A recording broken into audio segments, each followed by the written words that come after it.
Terima kasih pemirsa, Anda masih bersama kami dalam Juru Bicara, masih bersama dengan Dirjen IKP Kemenkominfo Republik Indonesia. Masih membahas mengenai Kemenkominfo yang akan memberantas judi online.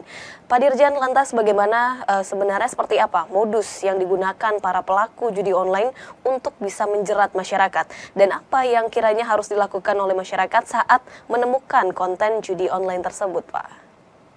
Ya, yang pertama dari sisi ekonomi ini kan urusan supply and demand.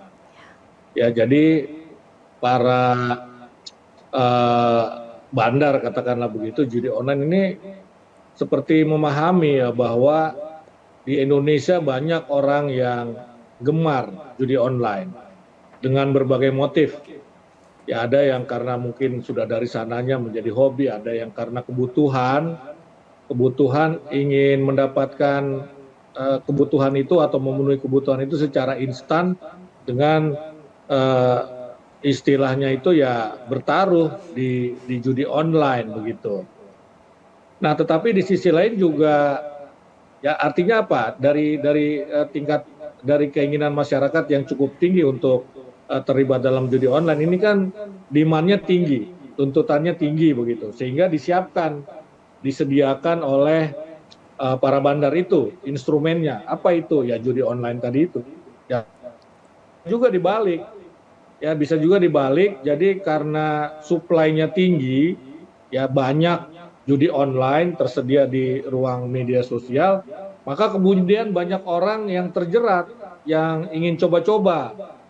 Ya, jadi dua hal ini yang bisa terjadi antara supply dan demand tadi begitu. Nah, yang kedua ya karena sekarang sudah era teknologi digital, maka kemudian mereka mulai masuk ke judi digital atau judi online. Tadinya kan judinya analog, istilahnya ketemu langsung begitu, apakah di tempat-tempat perjudian, di kasino dan seterusnya begitu ya. Jadi mereka betul-betul memanfaatkan teknologi, ya memanfaatkan teknologi. Nah, yang ketiga, mereka juga memanfaatkan ketidakpahaman masyarakat. Ya misalnya dengan menggunakan game, ya seolah-olah dia game tapi sebetulnya adalah judi online.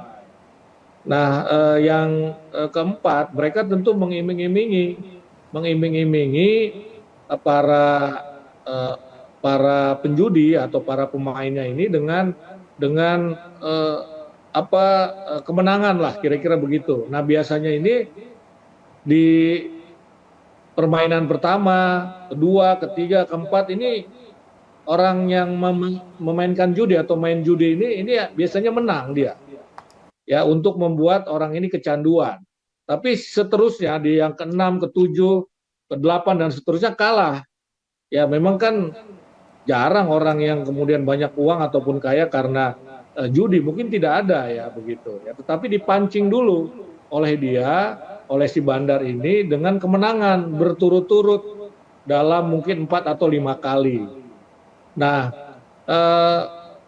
yang lain lagi mereka biasanya juga menggunakan kredibilitas. Ya, kredibilitas ini misalnya menggunakan artis untuk promosi atau masuk ke website terhormat gitu ya, website yang kredibel.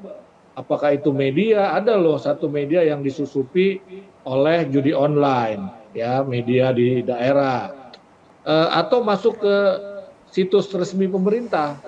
Apakah itu pemerintah daerah ataukah itu lembaga legislatif misalnya, seperti yang terjadi terakhir ya websitenya DPR itu disusupi oleh judi online begitu. Nah, jadi 4 atau 5 modus itulah yang dilakukan oleh para bandar judi online ini.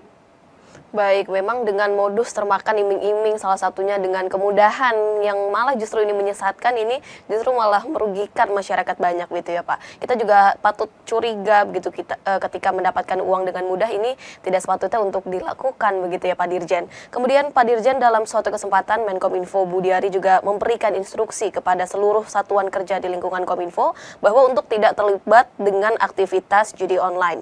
Lantas seperti apa pengawasan internal yang dilakukan oleh Kominfo untuk memastikan bahwa memang pegawai internal ini tidak terlibat, dan jika memang terbukti terlibat, apa sanksi yang akan diberikan begitu Pak? Iya, jadi betul sekali ya, kalau kita mau mengambil tindakan terhadap orang luar, tentu kita harus selesai dulu di dalam ya. Itu kira-kira jalan pikirannya. Nah, karena itu Menkominfo memerintahkan kepada kita semua untuk pertama ya membantu pemberantasan judi online. Ya terutama instruksi ini buat Direktorat Jenderal Aptika. Ya karena mereka lah yang punya instrumen untuk mengidentifikasi judi online di dunia maya. Yang kedua adalah instruksi kepada seluruh pegawai Kominfo ya agar tidak terlibat judi online. Tidak terlibat itu macam-macam. Ya mendiamkan dalam tingkat tertentu bisa dianggap melakukan begitu. Karena itu diimbau kepada pegawai Kominfo untuk melaporkan kalau menemukan judi online di media sosial atau di dunia maya begitu. Nah, kemudian juga mempromosikan, itu bisa saja bentuk keterlibatan.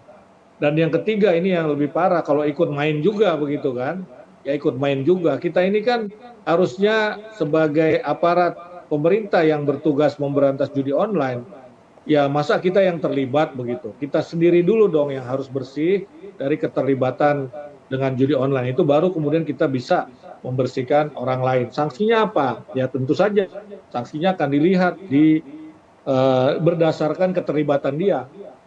Apakah keterlibatannya pasif begitu? Apakah keterlibatannya aktif? Tentu ada sanksi masing-masing. Ya kalau dia terlibat pasif mungkin surat peringatan, tetapi kalau dia aktif, kalau aktif ini kan artinya ada pelanggaran pidana. Dan ada pelanggaran pidana kalau dia sudah dinyatakan bersalah ya atau menjadi tersangka, tentu sanksinya ya pemecatan lah, kira-kira seperti itu. Baik, selain menyapu bersih, memang masyarakat yang ada di sekitar kita, namun juga dari Sivitas Kominfo ini juga perlu berbenah, bersih diri begitu ya Pak, agar tidak terjerat dalam judi online dan juga tentunya membantu memberantas judi online. Pak Dirjen, kita akan kembali sesaat lagi dan pemirsa tetaplah bersama kami dalam program Juru Bicara.